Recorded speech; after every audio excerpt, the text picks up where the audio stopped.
Tenemos dos radicales en este caso y está bueno. ¿Esta grieta es kirchnerismo, antikirchnerismo? ¿Es tan fuerte como fue en algún momento radicalismo-peronismo? Digo, a mí no me ha tocado vivirlo, o sea, con tanta efervescencia, pero ¿ha sido así en algún punto, en algún momento? Me parece que lo que cambia es la época y lo que cambia es la discusión. Acá hay una cuestión más de posicionamientos extremos, me parece, que cuestiones ideológicas. Bien. Hay muchas cosas que el kirchnerismo llevó adelante, si lo querés llamar de alguna manera así, la primera etapa del gobierno de Néstor Kirchner, que nosotros como radicalismo no podíamos no acompañar. Lo mismo Duhalde cuando se hace cargo en el 2003, que le posibilitó al radicalismo la institucionalidad para un montón de cosas. Ahora, después alguien marcaba recién el ícono, me parece que fue, donde una postura mucho más extrema, que fue el conflicto con el campo, donde desde el gobierno nacional, desde los altos funcionarios del gobierno nacional, empezaron a hostigar a los que pensábamos distinto, como si fuese malo en una democracia pensar distinto. Pero es como que no hay una disputa ideológica acá, eso puede ser un punto como para empezar a charlar. Se llegó a tal punto el fanatismo que me parece que lo ideológico quedó de lado. A ver, cuando el gobierno se autoproclamaba nacional y popular, nosotros le hacíamos un montón de críticas desde lo que tenía que ver con la política educativa, que hoy hay un gran conflicto con el tema de la educación universitaria, hasta lo que tenía que ver con la inflación y el tratamiento que se le daba a la pobreza, el ocultamiento de los datos de la pobreza. Me parece que no era de un gobierno nacional y progresista como nos querían hacer creer que era, ¿no? O sea, hay claroscuros que no fueron bien definidos y sí llevaron a una disputa de amigo-enemigo que por ahí hacía distraer a la sociedad y no mirar el lado... Y a veces cuando ustedes los ven a los periodistas discutir, no dicen, muchachos, están discutiendo más de lo que discutimos nosotros en la legislatura al final. Bueno, es que no hubo...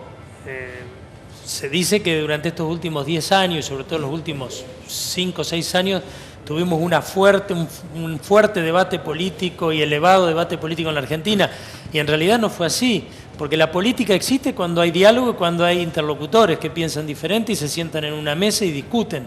Eso no es lo que venía ocurriendo, por eso que discutían más ustedes desde el periodismo que nosotros desde la política, eso es real. Vamos a tratar de inaugurar una etapa donde se discuta. Hoy hay una Cámara de Diputados de la Nación que nadie tiene mayoría. Nadie puede imponerle al otro el criterio. Ni Massa puede imponerlo, ni Cambiemos puede imponerlo, ni el Frente para la Victoria, ni los sectores del peronismo que se han ido del Frente para la Victoria. Eso es una gran ventaja, si se quiere, una fragmentación de esas características, una gran ventaja que puede favorecer un debate político que estaba ausente en la Argentina. Esperemos que sí, bueno, que así el presidente dijo que va a vetar la ley si sale la ley de antidespido. Pero no me refiero solamente con respecto a esa ley. En realidad ha habido fuertes debates. Pero es una ley que tiene mucho consenso, solo Cambiemos se opone. Yo pondría respecto del tema de la ley, pero es un punto de vista el que ha definido nuestro bloque, que precisamente yo me baso en mi gurú político en materia de política laboral. Yo cito a Recalde. Recalde fue el principal enemigo de este tipo de medidas de leyes antidespido, entendiendo que las que se hicieron en el 2001 ante la crisis realmente fuerte que existió en el 2001, que no es el caso que está ocurriendo ahora, estas leyes no tuvieron ningún tipo de significado. Pero yo me refería a otra cosa, sentido. porque Cristina también hacía mucha alusión a llevar los debates al Congreso, porque tenía la certeza de que conseguía las mayorías. Ya porque los ganaba seguro. Claro, en este caso, y aún así, Macri como no gana, los veta. Entonces, y aún así hay decretos de necesidad de urgencia en la etapa de Cristina, que no, teniendo esas mayorías impresionantes como tenía, de hecho había un récord de decretos de necesidad de urgencia. ¿Qué futuro le ven al peronismo? Muy cortito, es como una introducción. ¿Qué futuro le ves al peronismo? Vos sos politólogo. Así a ver. No, me parece que lo que se ha sincerado ahora un poco es el movimiento en sí. Están en una etapa de reorganización, no hay un liderazgo claro. Y bueno, producto también de que el kirchnerismo ha optado por ahí por una posición muy extrema, donde no han tenido por ahí la inteligencia quizás de empezar a sumar a los desmembramientos que han sufrido, como puede ser el masismo, como aparece una expresión un poco más tradicional, como es la que encabeza Gioia con el peronismo tradicional. Pero toda esta cosa, digamos, partidaria se va a mantener, peronismo, porque obviamente ahora me voy a meter con la parte radicalismo digamos también. Que en Cambiemos también hay una parte del peronismo. Sí, ¿no? A ver. Yo agregaría nada más que nosotros nunca subestimamos, ni jamás nos permitiríamos subestimar al peronismo. Más allá de la fragmentación y de la crisis de los partidos políticos por la cual atraviesa o atravesó nuestro partido, y el peronismo también la atraviesa, pero subestimar al peronismo y decir que que no puede llegar a tener impacto en el futuro es caer en un error grave desde mi punto de vista. Sí. Después de lo que fue la convención de Gualeguaychú, el radicalismo está hoy en una situación que no era esperable hace un tiempo atrás. Tenemos un vicegobernador, muchos más intendentes, concejales, muchos más legisladores provinciales y nacionales. ¿Es como un renacimiento, lo ve usted? Yo lo veo como que hubo una estrategia electoral, en primer punto, una estrategia electoral acertada, discutida en Gualeguaychú. Hoy, por delante, lo que tenemos es, en el marco de una construcción de un espacio político diverso como es Cambiemos, tenemos que fortalecer al partido en un criterio de unidad estratégica. Yo creo que en esto va a compartir seguramente tanto Peluso como los intendentes, porque creo que la unidad como concepto debe ser estratégico para, dentro de Cambiemos, hacer prevalecer en muchos debates y discusiones ideas que son para nosotros muy importantes para el radicalismo, en cuestiones de reactivación de la economía, de defensa de la educación, de la salud pública, como en muchos aspectos donde creemos que si tenemos al partido unido podemos incidir mucho más en esas discusiones. Ya hemos mantenido algunas reuniones a nivel intendentes y ahora nos encaminamos a tener una que va a ser mucho más amplia, donde va a estar el propio vicegobernador, los diputados nacionales por la provincia de Buenos Aires. ¿Cuándo va a ser eso? Va a ser el jueves 26 de mayo, si más o menos podemos...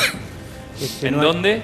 Sería acá en La Plata. Acá en La Plata. ¿Se van a juntar entonces todos los intendentes, la mayor cantidad de diputados posible? Diputados nacionales por la provincia y legisladores los que... Bueno, la idea es empezar a consensuar una lista de unidad con un fin. Acá hay una cuestión también que, por lo menos los que venimos, que generacionalmente empezamos a tener un mayor protagonismo en la política partidaria, entendemos que al partido hay que modernizarlo y fortalecerlo y tiene que empezar a estar en la calle. Si uno fortalece al partido y empieza a estar en la calle, fortalece Cambiemos y obviamente en esta coalición, como decía Alejandro, si nosotros pasamos a ser uno de los soportes más importantes de Cambiemos, obviamente vamos a tener otro peso en la discusión, cuando haya que discutir lugares en un gobierno o lugares en la lista. Yo creo que el tema de la doble indemnización a los que principalmente perjudica es precisamente a las pymes, porque las grandes empresas actualmente, y esto reconocido por los mismos que apoyan la ley antidespido, las grandes empresas hoy están despidiendo en algunos casos o reacomodando personal, como por ejemplo Chevrolet, con 4 indemnizaciones, no con 2. O sea, no les importa. No les importa. En cambio, una pyme, mi cuñado tiene una pyme también muy pequeña, así como la del señor, produce changuitos para supermercados. Si él tuviera que aplicar la doble indemnización, le genera un gran problema. Y él no está despidiendo ni pensando en despedir a nadie, pero en la posibilidad de que las pymes tengan ese cepo encima, le genera un gran perjuicio. Además, ya dieron clara demostración estas leyes de no haber mejorado la situación en tiempos realmente críticos como el 2001. Lo que sí coincido con el empresario es que no hay que acogotar al consumo, porque las pymes funcionan a base de consumo. Eso está claro. Pero es difícil porque la gente deja enseguida. Yo coincido, creo que son mucho más eficientes que una ley antidespido para las pymes, por ejemplo, tener beneficios como los que se han empezado a otorgar desde el otro día. El tema de los créditos y de los débitos, de ganancias, el tema de distintos manejos de carácter financiero que le permiten desahogar a las pymes. Han sido medidas por lo menos celebradas hasta por el propio de Mendiguren. El tema de las tarifas era un caso en el cual el peor momento del impacto creo que es este mes inclusive. Nosotros creemos que no puede haber más aumento de tarifas en lo que queda del año, porque sería ya actuar en forma desequilibrante respecto de muchas de estas empresas. Desde mi punto de vista, creo que ahora hay que ir en socorro de las empresas que tienen alguna situación delicada, digamos, sin duda, para que puedan equilibrar sus números internos, fundamentalmente por el desequilibrio que generaron las tarifas, sobre todo aquellas que son muy demandantes de energía eléctrica, por ejemplo las metalúrgicas, pero no es el caso. Y además, la tasa de pulverización y de creación de empleo actual es muy similar a la del año pasado y a la del anteaño. O sea, no estamos en un pico de caída de desempleo espectacular como en la crisis del 2000-2001. No tiene nada que ver esta situación. Mirá, pero sí estamos en muchos problemas que hay que buscar la forma, con políticas activas, de resolverlas. Y yo soy confiado que va en camino. El impacto económico en el segundo semestre se va a verificar. ¿Usted, Gonzalo, qué tienen ahí en Magdalena? ¿Qué producción puede verse afectada? Nosotros, por suerte, tenemos multinacionales que son las que producen la mayor Porque le van a ir a golpear a usted la puerta después. No, de hecho ya están viniendo, pero por suerte para creación de empleo y no para restringir el empleo. Tiene una situación muy particular, producto de dónde provienen los capitales de cada una de estas empresas. Después tenemos la empresa Bacalín, que es la industria láctea más grande, que tiene la posibilidad... Buen dulce de leche. Sí. El mejor de la Argentina, sin lugar a dudas. Muy bueno. Y fabricado en Magdalena, obviamente, ¿no? Hay que probarlo. Que está la posibilidad o sea, el gran problema que tienen ellos es con la energía, pero no por la tarifa, sino por la insuficiencia del gas que se le provee a la empresa. Además, otra cosa, producto de años de desinversión en las redes locales. El tarifazo que todos hablan, y me hace acordar un poco la discusión hoy, es al microclima en las grandes ciudades. Eso te iba a preguntar, a eso iba. Años que pagamos ¿Cuánto impactó? A ver, espere, ¿cómo? Claro, ese es el punto. A ver, yo todavía tengo un vehículo con GNC. Sí. Cuando valía en la estación de GNC, el de la autopista, 2 pesos con 70, nosotros lo estamos pagando 6 pesos. La paradoja que en Entre Ríos, que tiene la represa de Salto Grande, alrededor de la represa de Salto Grande, la luz se venía pagando el triple de lo que se pagaba. Pero a ver, acá hay que, y por eso te quería preguntar, hoy el vecino de Magdalena, ¿cuánto más paga? Te lo cuenta cualquier vecino. Cuando en su momento, ¿se acuerdan que largaron la campaña para renunciar voluntariamente al anterior gobierno? Hubo una época que en la boleta de la te llegaba como un recordatorio que decía, la boleta es tanto, si usted vive en Córdoba pagaría esto, si vive en... Claro. Y esos eran los valores que se pagaban en ese momento en las provincias del interior. Claro. Que triplicaban o cuadriplicaban las facturas que se pagaban en Barrio Norte, en Recoleta o en La Plata. Entonces, también es cierto que a nosotros en el interior por ahí no nos impactó tanto, pero ya veníamos con tarifas mucho más elevadas que las que se pagaban. A ver, yo creo que está haciendo falta, en algunos casos, puntualmente, está haciendo falta una visión más política del tema. Yo, por ejemplo, no comparto el modo de anunciar de Aranguren las medidas de aumentos tarifarios. Precisamente considero que ha sido muy impolítico el ministro en plantearlo de esta manera. ¿El modo de anunciar o el aumento en sí? No, el aumento, el tema del sinceramiento de la economía con tarifas como las que describía recién acá, de que hay provincias donde este sinceramiento ya estaba dado y que en Recoleta pagáramos 30 pesos la luz era realmente una locura. Eso evidentemente el sinceramiento se venía. O lo iba a hacer Scioli, o lo iba a hacer Massa, o lo terminó haciendo Macri. Nos quedábamos sin luz. O nos quedábamos sin luz y sin inversiones, porque actualmente tenemos problemas de infraestructura enormes, precisamente porque ha habido muchos años de desinversión. O nuestros celulares funcionan normalmente también. O el gas, la electricidad, veníamos teniendo problemas. Ahora, desde el punto de vista de lo que creemos que debería ser más político, por ejemplo, esto es una autocrítica también, porque me hago cargo de defender este gobierno, pero también de plantear ciertas cosas. Debemos convocar en forma urgente al Consejo Económico Social, sentar a los empresarios con los gremialistas y definir un crecimiento de la inflación y crecimiento de la economía por pautas. De eso, la única manera que se puede hacer no es sobre la base de un gesto unilateral de un gobierno que decide, la inflación va a ser tanto, vamos a crecer tanto, vamos a tener que ir rumbo a la constitución de ese Consejo Económico Social y sentar a las partes y empezar a avanzar con política, cosa que no se venía haciendo tampoco. Tenemos que, en ese sentido yo creo que sí, está haciendo falta un poco más de política. Estamos pensando que el peronismo, todas las variantes del peronismo tienen entre 3 y 4 candidateables para la próxima elección. Creo yo que es muy bueno que Cambiemos tenga también la posibilidad de presentar distintas alternativas. Pero hablando de mafias, digamos, es preocupante.